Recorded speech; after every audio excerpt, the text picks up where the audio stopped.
Alhamdulillah, pada pagi hari ini kita kembali aktif dalam rangka menjalankan sunnah baginda Rasulullah sallallahu alaihi wasallam dengan mengaplikasikan hadis talabul ilmi fariidatun ala kulli muslimin. Mudah-mudahan apa yang sudah kita niatkan, kita jalankan pada pagi hari ini, senantiasa Allah memberikan keberkahan buat kita semuanya. Ilmu yang kita pelajari menjadi ilmu yang bermanfaat fid dunya wal akhirah.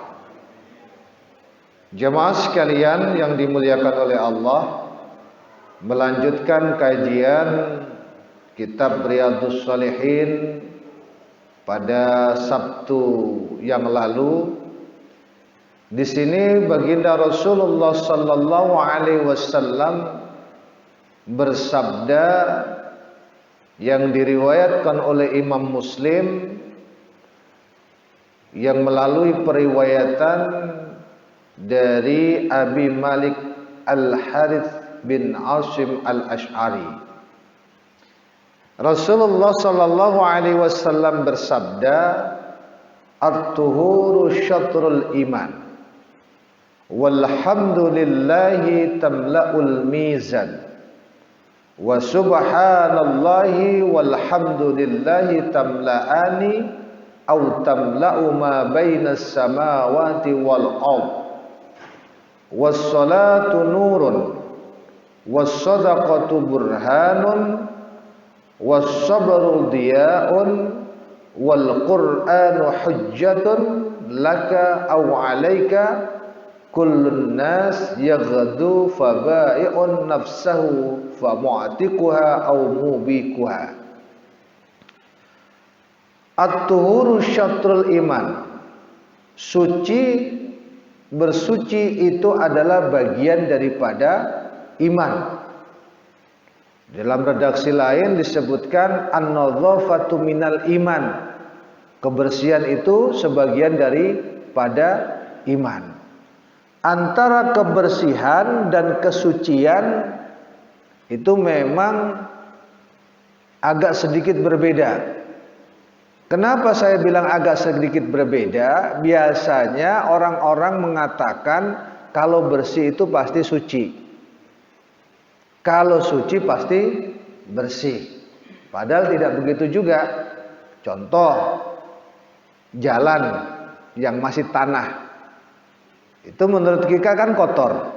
Atau kalau kita ke sawah, itu kan kotor. Tapi belum tentu itu adalah najis. Bisa saja itu suci karena kalau tidak ada najis di situ, nggak ada air kencing hewan, nggak ada kotorannya, itu suci. Tapi kalau semuanya ada kotorannya, ada air kencingnya, maka najis. Begitu juga dengan lantai kita sekarang ini, kelihatannya bersih. Namun kalau semuanya ada pipis anak kita, kemudian dilap saja, kelihatannya bersih, tapi najis. Namun yang umum biasanya kalau bersih pasti suci.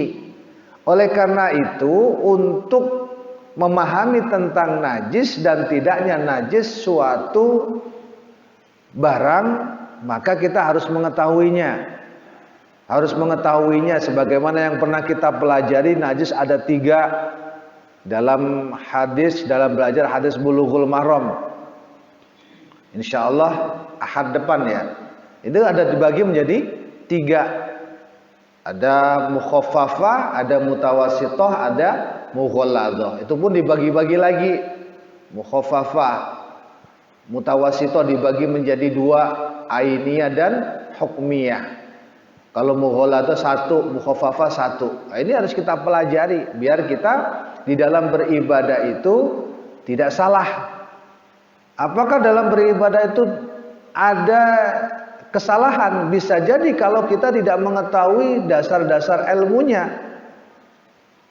Makanya sekarang itu kan kajian-kajian itu sekarang semarak. di YouTube, di tempat-tempat lain, di kantoran itu semarak. Kenapa? Karena mungkin orang sekarang ini lagi benar-benar ghirrah untuk mempelajari Islam yang mana dulu belum pernah dipelajari. Kalau kita dulu kan kalau di kampung pembagian najis itu kan sudah khatam. Kita belajar hadis juga udah khatam. Kita belajar hadis Arba'in Nawawi itu di kampung udah kita pelajari. Namun di sini di kota, di tengah-tengah kota sekarang ini, ketika kita membaca kitab Arba'in Nawawi aja sudah menjadi sesuatu yang luar biasa kelihatannya. Padahal dulu kita pernah pelajari. Oleh karenanya mempelajari ilmu itu hukumnya wajib itu karena ketika kita beribadah kepada Allah tanpa ilmu, maka ibadah kita akan tertolak. Oleh karenanya di dalam ucapan sabda baginda Rasulullah sallallahu alaihi wasallam yang pertama kali disebutkan at-tuhuru syatrul iman. Bahwasanya bersuci, kesucian itu adalah sebagian daripada iman.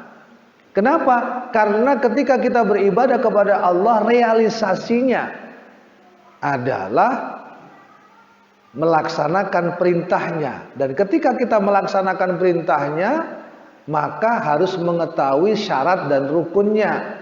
Dan diantaranya adalah badan kita harus suci dan kita berusaha batin kita juga suci. Jadi ada najis zahir, ada najis batin, Pak. Kalau kita mau mempelajari, kalau najis zahir seperti yang saya sebutkan tadi, ada najis batin, ya penyakit-penyakit di dalam hati.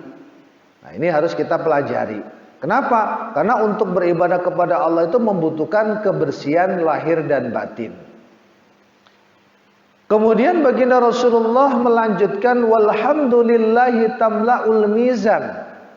Ucapan alhamdulillah itu memenuhi timbangan.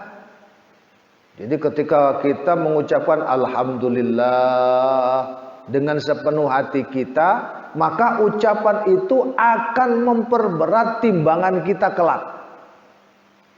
Terlebih kalau kita ucapkan dengan subhanallah, alhamdulillah.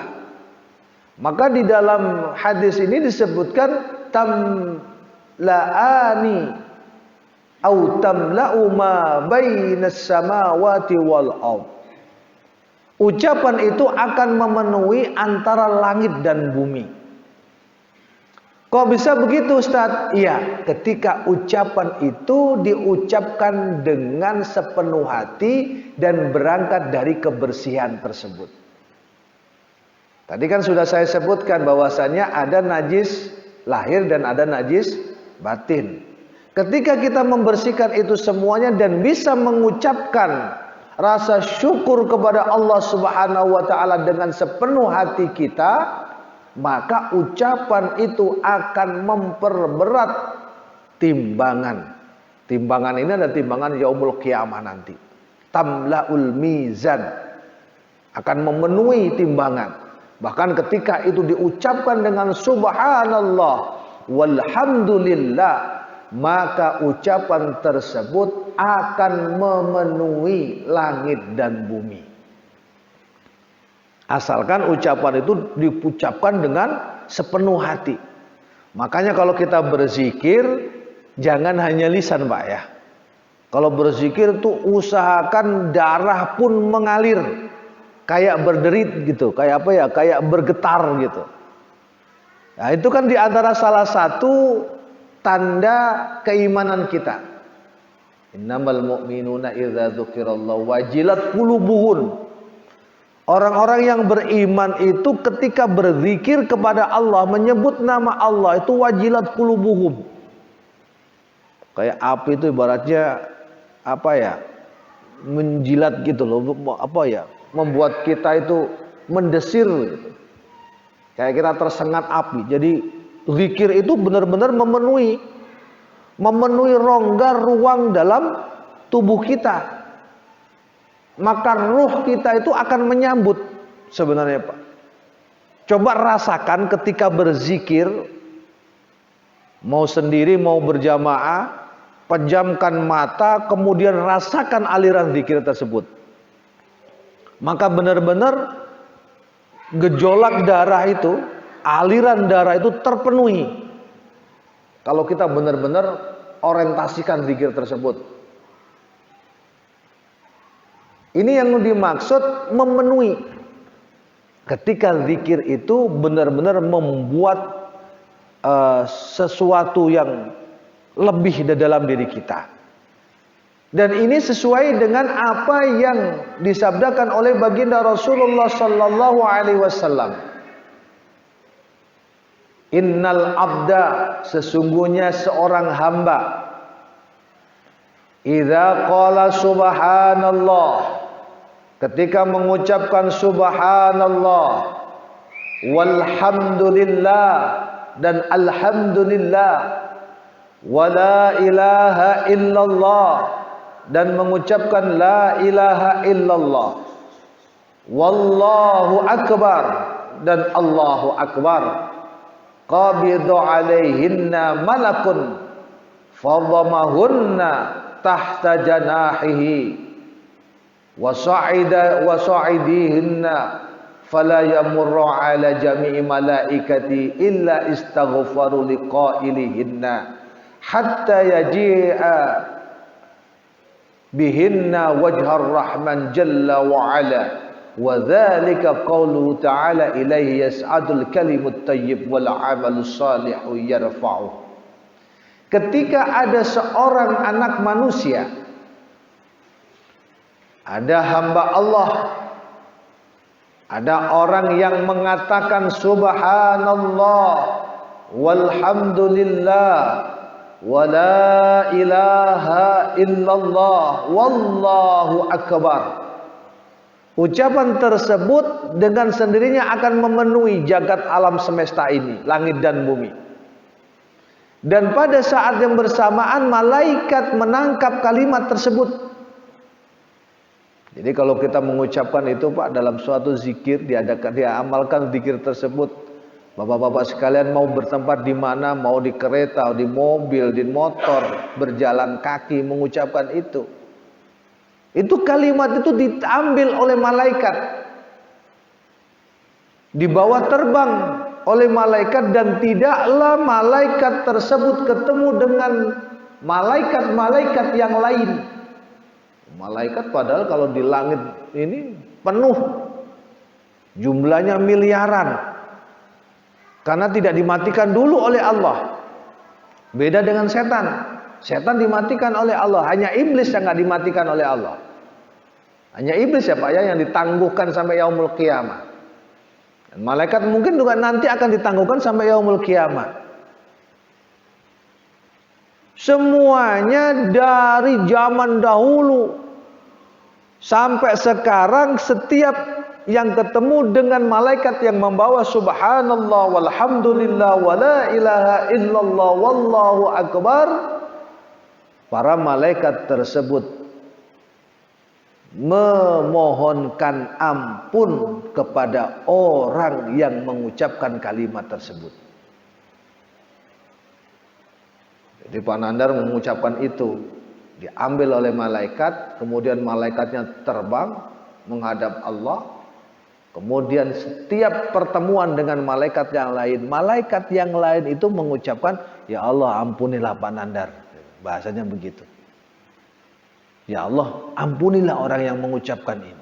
Setiap ketemu, karena kelihatan cahaya. Zikrullah itu adalah sesuatu yang sangat mulia di sisi Allah Subhanahu wa taala.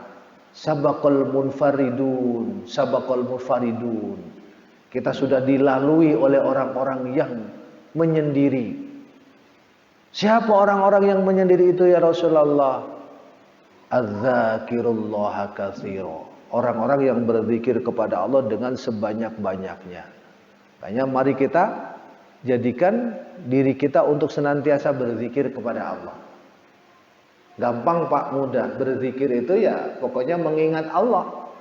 Lisan kita mengingat, akal kita mengingat, hati kita mengingat.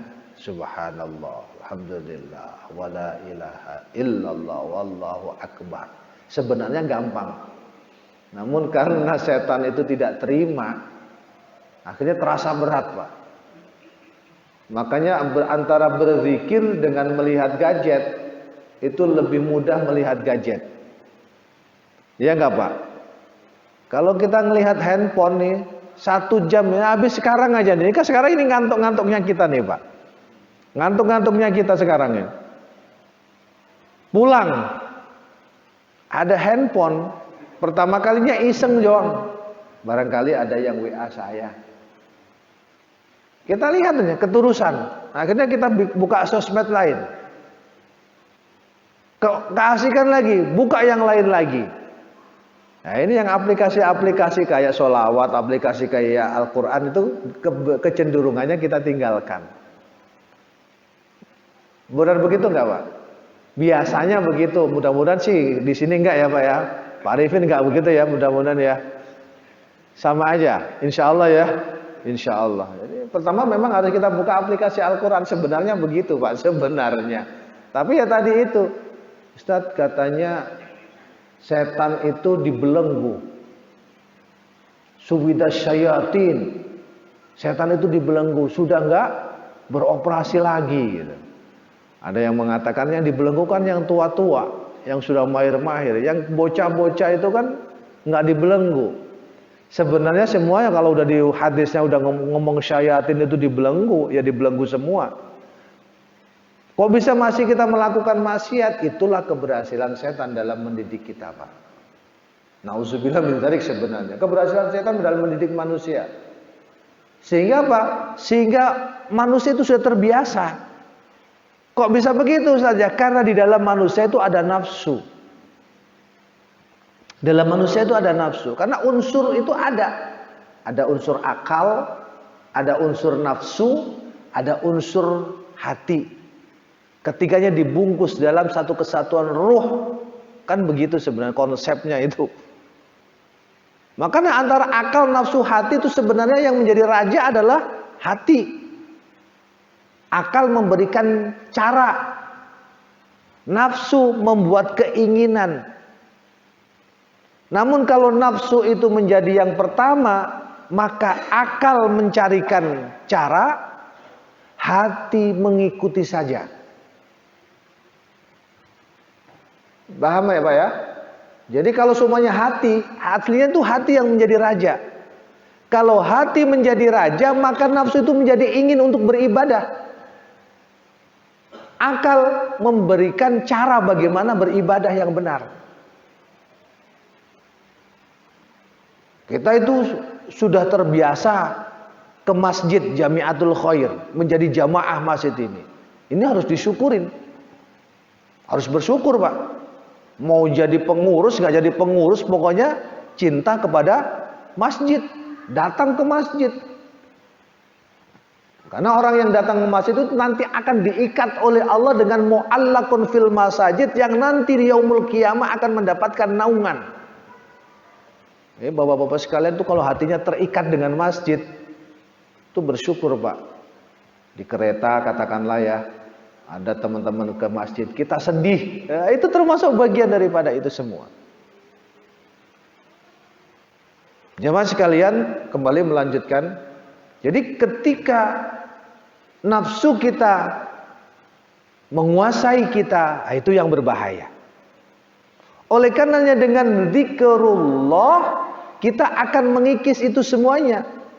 Supaya apa? Setan di dalam didikan manusianya tidak berhasil. Sebenarnya begitu, Pak. Jadi kalau kita itu dalam dua pilihan, mau ke masjid atau tidur, kita berhasil ke masjid, ya alhamdulillah, berarti setan tidak berhasil mendidik kita. Mendidik manusia, tidak berhasil mendidik manusia. Kenapa bisa begitu? Ya tadi itu zikrullah. Syatrul iman tadi itu. Membersihkan diri kita dari penyakit batin. Dengan mengucapkan alhamdulillah. Wassalatu nurun. Salat itu adalah cahaya. Maka kita itu bisa membedakan antara orang yang sholat dengan yang tidak sholat. Antara orang yang sholat dengan yang tidak sholat pasti beda. mukanya pun beda, rasanya pun beda.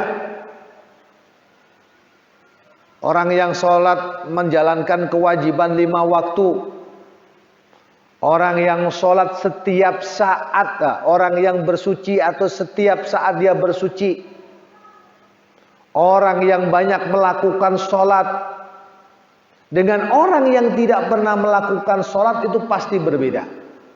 Ibaratnya walaupun ibaratnya kita itu orang yang tidak setampan orang-orang Arab atau setampan orang-orang bule, tapi ketika kita melakukan sholat wajahnya pasti akan ada nurnya, cahayanya. Sebagaimana hadis, ketika ada seseorang melakukan sholat 5 waktu laksana, dia mandi dalam 1 hari 1 malam 5 kali. Adakah yang tersisa di antara badannya itu kotoran yang melekat dalam dirinya? Jawabannya pasti tidak. Kira-kira bapak-bapak sehari semalam mandi 5 kali atau sekali? Bisa jadi 2 kali itu paling normal. Itu kalau nggak males. Kalau agak malasnya jadi sekali. Kalau dingin bisa 2 hari sekali. Pernah Pak 2 hari sekali Pak? Kalau dingin, pertama kali di Bojong kan dingin Pak, tahun 98-an itu kan dingin banget di sini. Jemaah sekalian yang dimuliakan oleh Allah. Makanya disebutkan wassalatu nurun. Salat itu adalah cahaya. Yang orang menjalankannya itu pasti bercahaya. Dan nanti di yaumul qiyamah pun akan bercahaya. Kenapa? Ya karena di antara sholat itu membutuhkan perangkatnya, yaitu bersuci, bebersih. Tadi sudah disebutkan syatrul iman. Nanti di yaumul qiyamah cahaya muka kita akan terlihat dengan jelas. Makanya kalau kita wudhu, sempurnakan wudhunya ya Pak ya. Cara wudhu yang benar. Dimulai dengan bismillahirrahmanirrahim. Kemudian membasuh 2 tangan. Kadang-kadang sudah niat nawaitul wudu ali rabbil hadasil asghar fadlillahi taala. Kadang-kadang begitu. Ini dibersihkan ini Pak. Kemudian berkumur. Kalau bisa sikat gigi, siwak. Pakai siwak kayu arok atau sikat gigi yang biasa. Pokoknya sikat gigi itu, siwak itu yang bisa membersihkan gigi itu namanya siwak. Bahkan di dalam kajian fikih pakai kain pun bisa disebut siwak. Pokoknya membersihkan gigi. Itu sunnah. Bahkan di dalam hadis itu disebutkan keutamaannya membersihkan gigi. Setiap kita melakukan sholat dengan membersihkan gigi itu jauh lebih utama dibandingkan dengan tidak membersihkan gigi. Bersihkan gigi. Kemudian istinsyak, menghirup air ke hidung tapi tidak langsung diterusin, ditumpahin lagi. Kemudian apa lagi? Sudah ya, sunnah-sunnahnya ya, 3 kali. Kemudian baru basuh pertama. Nah ini dalam mazhab Syafi'i niat itu pada saat itu Pak.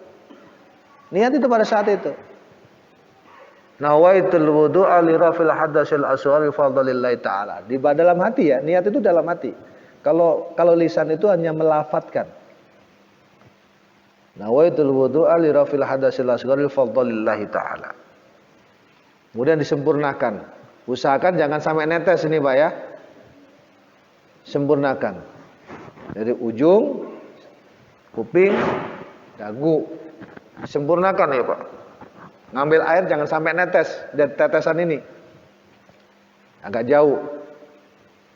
Biar nggak mustakmal dalam bahasa kajian fikihnya. Kalau Bapak ngambil air kemudian netes, tes gitu. Ini mustakmal, nggak bisa dipakai lagi. Jauh. Nah. Bersihkan nih, belek-belek ini bersihkan Pak. Biar tembus. Kalau perempuan ini lipstiknya dibersihkan. Biar nggak sampai menghalangi, bahaya. Kalau lipstik itu bahaya. Yang pakai lipstik yang enggak ya enggak. Exedo perempuan tuh. Kalau laki-laki pakai Pak, Exedo Pak. paling pakai celak ya. Bersih nih. Kalau bisa digosok. Kalau yang pakai jenggot di sela-sela. Ya Pak ya, yang pakai jenggot yang punya jenggot. Saya punya jenggot cuma 3 lembar, jadi nggak saya panjangin. Kemudian tangan. Nah, kan begini Pak. Dari tangan sampai dialirkan, ya kan? Bukan begini. Ya tidak membatalkan, tetapi nggak sempurna gitu loh. Karena memang anjurannya adalah pertama kali ini, ilal marafiq.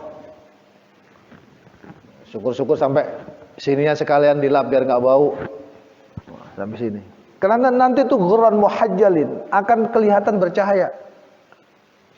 Kotorannya dibersihkan semuanya.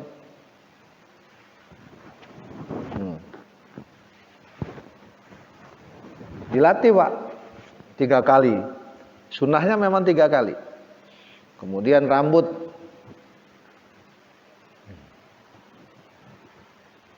Kalau bisa semuanya Pak. Memang cuma begini saja sah. Sampai kulit kepala sah. Ini aja set sah. Tapi kalau memang ini lebih enak, lebih disempurnakan. Disempurnakan wudunya. Kemudian kuping. Ustaz, ada yang rambut langsung kuping, memang ada. Tapi saya makanya yang rambut dulu baru kuping ya.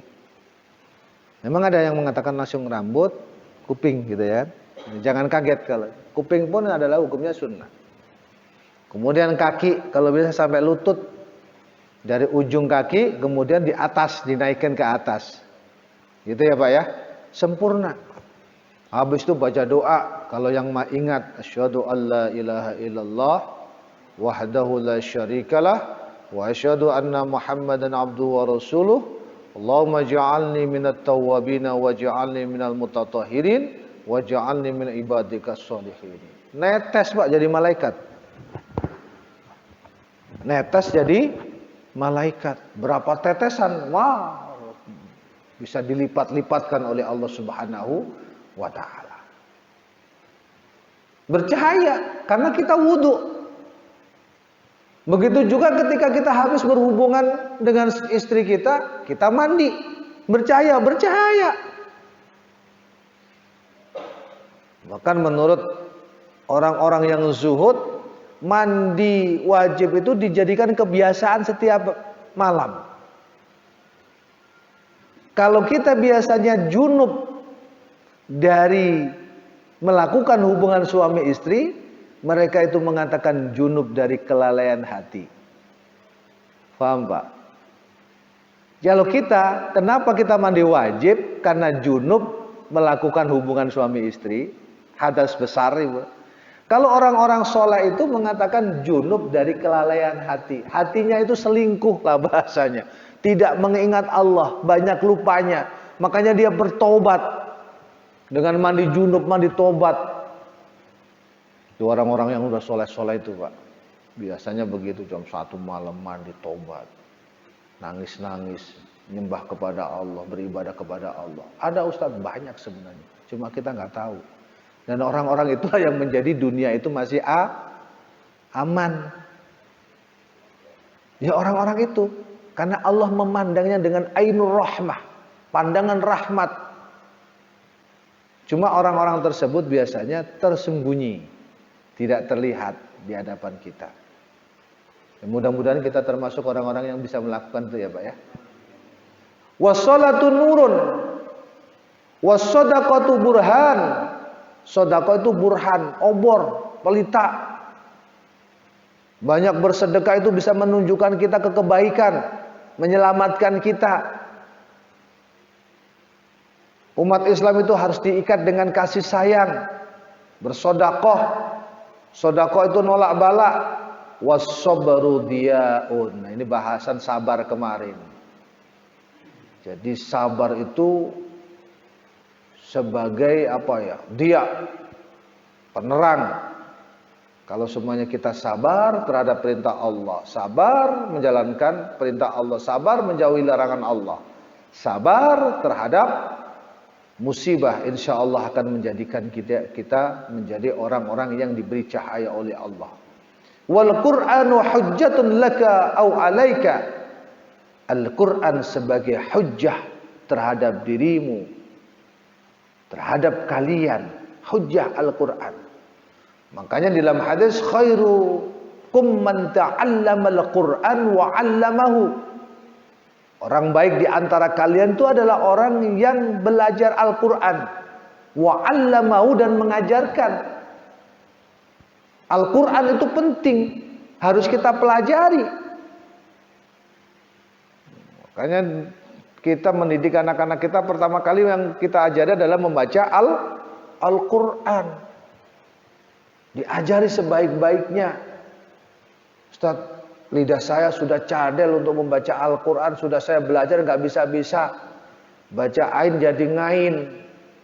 Baca za jadi za. Kan ada itu Pak ya, zikir gitu kan. Aslinya kan zikir. Rabbil alamin, Rabbil ngalamin. Bagaimana kalau udah begitu lidahnya ya sudah. Allah pun nggak akan memperberat hambanya. Asalkan kita masih mau belajar. Sudah belajar kok masih nggak bisa ya sudah. Ya kan Pak ya? Jangan sampai gara-gara itu kita nggak fokus terhadap ibadah yang lain. Allah Maha mengetahui tidak akan memberatkan hambanya. Belajar Al-Quran. Dan ketika kita belajar Al-Quran kita tadaburi. Tapi itu pun juga jangan sampai kita terjebak kepada bisikan setan yang mengakibatkan kita tersesat. Kok Ustaz membaca Al-Quran bisa tersesat? Sebenarnya Al-Qurannya nggak menyesatkan Pak. Pemahaman kita yang menyesatkan. Karena setan masuk ke dalam rongga otak kita. Sehingga pada saat memahami Al-Quran salah. Nah, ini sering-sering terjadi. Sering-sering terjadi. Ya, gampangannya contoh yang terbesar adalah Musaddiq sama Lia Aminuddin. Belajar Al-Quran terjemahan sendiri akhirnya terjebak kepada kesalahan. Tidak mempelajari tafsir-tafsir sebelumnya. Karena Al-Quran itu samudra ilmu. Kalau tidak dipelajari dengan berguru kepada orang yang ahli, kita akan terjebak kepada pemahaman yang salah. Kullun nas yaghdu faba'i'un nafsahu famu'tiquha au mubikuha. Setiap manusia itu tergadai. Dia mau membebaskan dirinya atau tidak.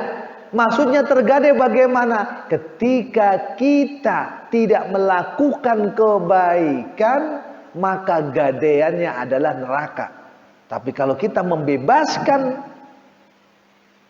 dari ketergadaian kita itu, insya Allah kita memperdekakan kita. Ini makna ku anfusakum wa ahlikum naro. Jagalah diri kalian dan keluarga kalian dari api neraka.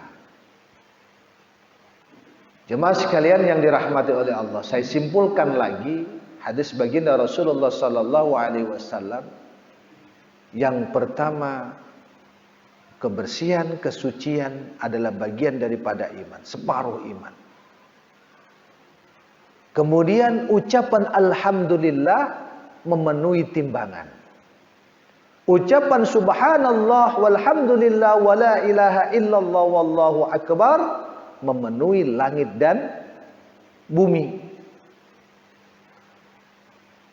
Salat adalah cahaya. Sedekah adalah obor. Sabar memberikan keterangan. Quran sebagai hujjah.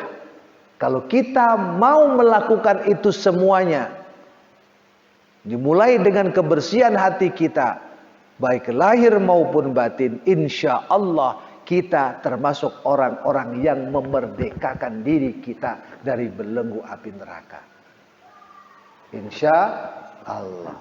Jadi mari kita sama-sama giat dalam beribadah Pak ya. Mendekatkan diri kepada Allah Subhanahu wa Ta'ala. Yang mudah-mudah saja dulu. Banyak ingat kepada Allah, banyak zikir, banyak baca Al-Quran. Banyak yang mudah. Sedekah yang 500 dulu Pak, 500 perak dulu. Kemudian naik 1000. Naik lagi 2000. Naik lagi 5000. Insya Allah. Kiranya itu ya Pak ya. Kajian pada pagi hari ini mudah-mudahan bermanfaat. Dan kita termasuk menjadi orang-orang yang soleh di hadapan Allah Subhanahu wa Ta'ala.